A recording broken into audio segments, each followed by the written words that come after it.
Hello and welcome to the next video for the Audacity series. So what I'm going to do is I'm going to go down to the bottom here of my dock. On your PC you'll have it stored somewhere else, and I'm going to simply double click on Audacity, and this will then open up my Audacity window.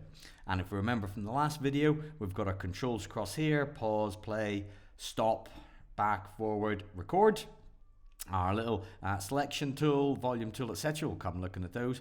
Monitor and record levels, and we've got here where our sound is coming in from and where it's going out to. So what I'm going to do is I'm going to import in some audio. Now I've got some audio stored on my desktop called Alpha Disorganized, and that is what I'm going to bring in.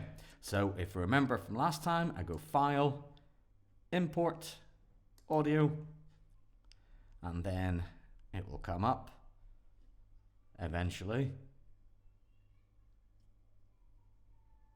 There we are. I've got mine stored on my desktop. There it is, Alpha Disorganized. I'm going to simply click on there. Here it goes. Very slow. That's what I want. And I'm going to hit open, and it will open up. There it is. And now, using my little selection tool, I can jump into the timeline and press play. And I can jump in anywhere I want. And we can hear. And there is our volume playbacks levels coming up there. So what I'm going to do is, obviously what I've got here is the alphabets.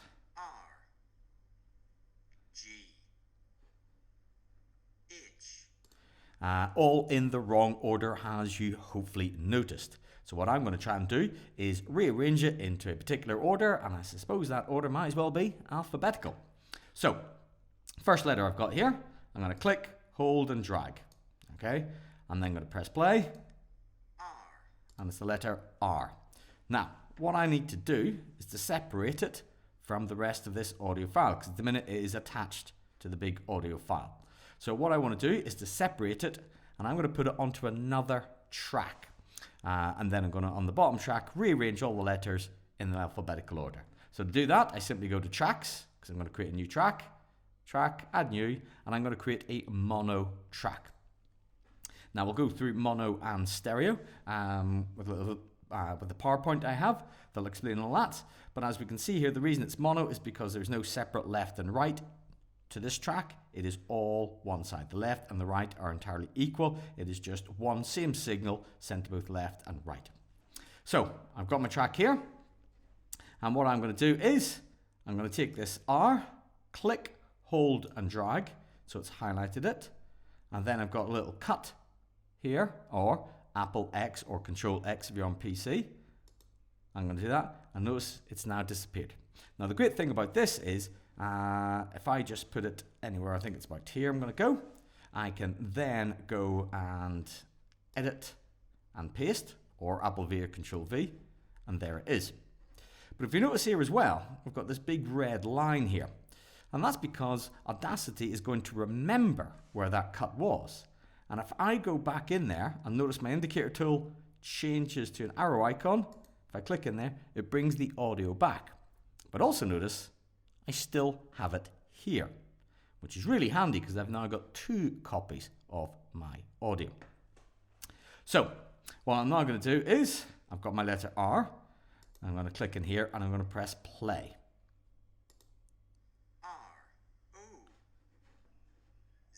R-O doesn't sound good. And the reason is because I've got my letter R here, but it's also playing this track up here at the same time. It is simply going along my timeline and playing whatever audio is in that timeline. And it simply plays it from the start all the way through. But I would like to hear maybe just one track rather than the other. And to do that, I can hit solo. And solo means once I click on it, it will only play the bottom track. And we can see that because this track is now grayed out. And now if I put my indicator tool, hit play, we can see the O does not play. And I can do the same thing up here. I'll hit solo. And we notice the R does not play there. Similar sort of thing I can do where I could mute one track and therefore the rest of the tracks would play. But in general, we'll try and solo. Okay, so now I've got my letter R. What I'm going to do is go through these next letters. So indicator tool, clicks, holds, drags. G. Hit play, plays a section. It's the letter G. I'm going to cut it. And letter G is probably going to go right there. And I'm going to go edit, paste. Again, the keyboard shortcut, Control V or Apple V on a Mac. And then I'm simply going to go through all these letters here. And what I might do, click, hold and drag. Cut it. Oh, didn't even actually listen to what that last one was. So I can just simply go back. And if I remember, because I'm done cut, there's the line there. I'm just going to go back. It'll bring it right back in again. H. It's the letter H.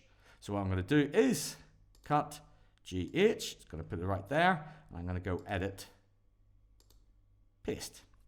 And what I'm going to do is I'm going to go through all of this and speed it up dramatically on the video, so you will not have to listen to me do it all.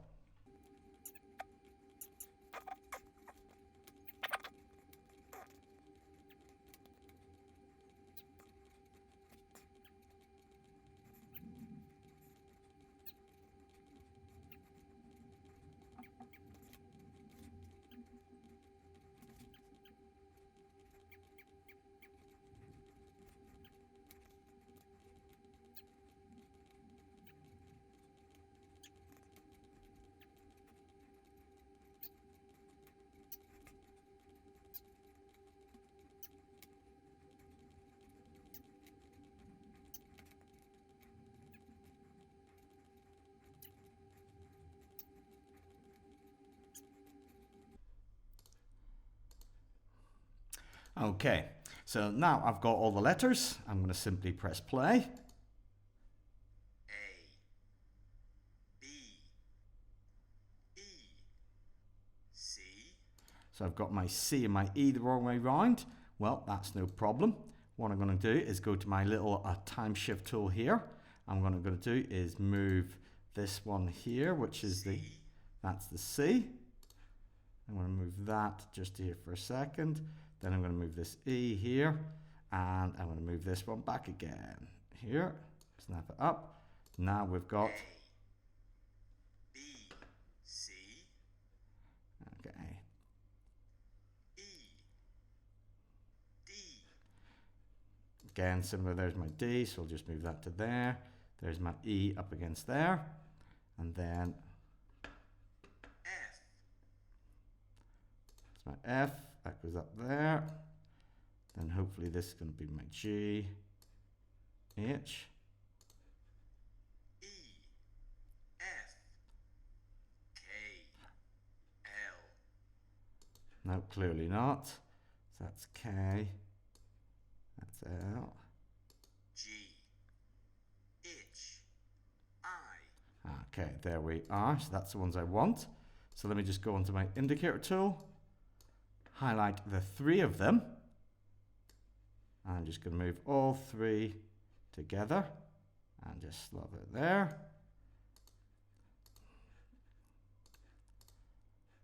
And now we can move those, and that's all those together.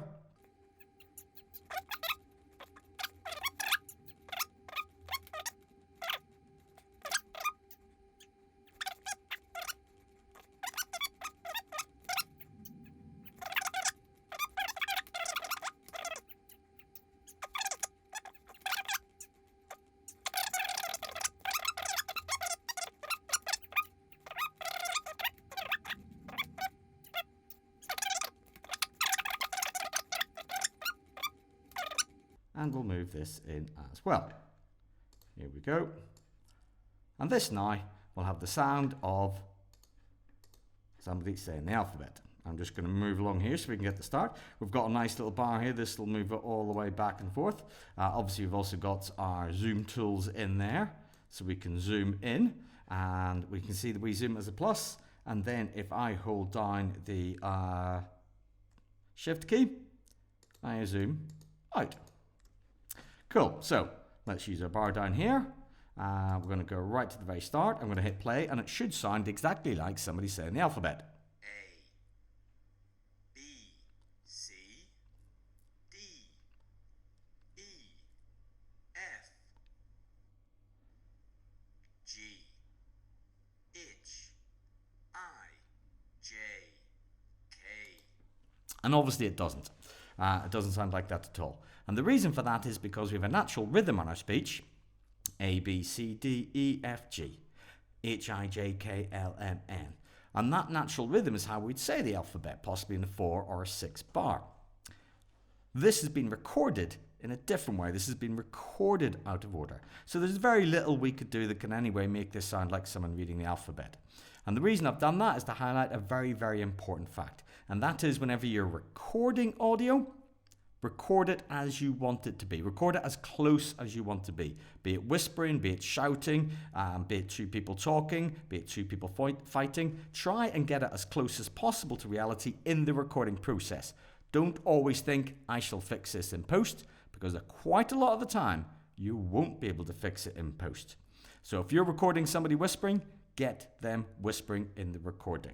Get them shouting in the recording, get them singing in the recording, get them, if possible, recording themselves upside down to give that feeling of what it's like to speak upside down.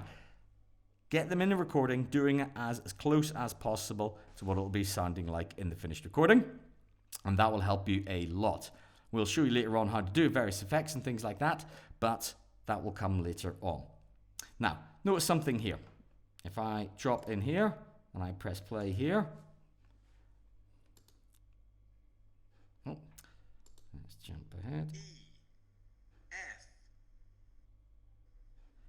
G. If you hear there's a dip in the sound, and the dip in the sound is because here there's absolutely no sound. F, G. We never want to have that because no sound is unreal. Every room has an ambience. Every room has a sound. What you're listening to here is the sound of my kitchen. May not seem like it's much, but we can see in the monitors it is there. So very much we would try to avoid that. Okay? And we'd maybe just sweep across like this. And we can see there's a few little gaps, and we would try to pick those gaps up as much as possible so that there's no actual drop in the sound, that everywhere has some form of a room ambience. And that is very, very important when it comes to your recording. And I would fix that up there as well. We can see there's gaps a lot in there. So we would just click, drag over those, and use the time shift tool, bring that across, and we do the same here. Just to make sure that we always have some form of room ambience. There we go. And that then is the end of that recording. And remember, what we need to do is go File, Save Project as. Now, remember, Save Project is for an Audacity project, so this is not going to save the audio file. Now, one thing I did forget to do is I need to put right click on my desktop, create a new folder. I should have done this right at the very start. Rename that folder, and I'm going to call that Connor Alphabet. See? And that then is where I'm going to save my project into. So I go Audacity, File, Save Project as. It is for an Audacity project, not an audio file. That's cool. That's fine with me. I'm going to click OK and save it. I'm not on the desktop. I'm going to save it into Connor Alphabet and hit save, and it should be then saved into there.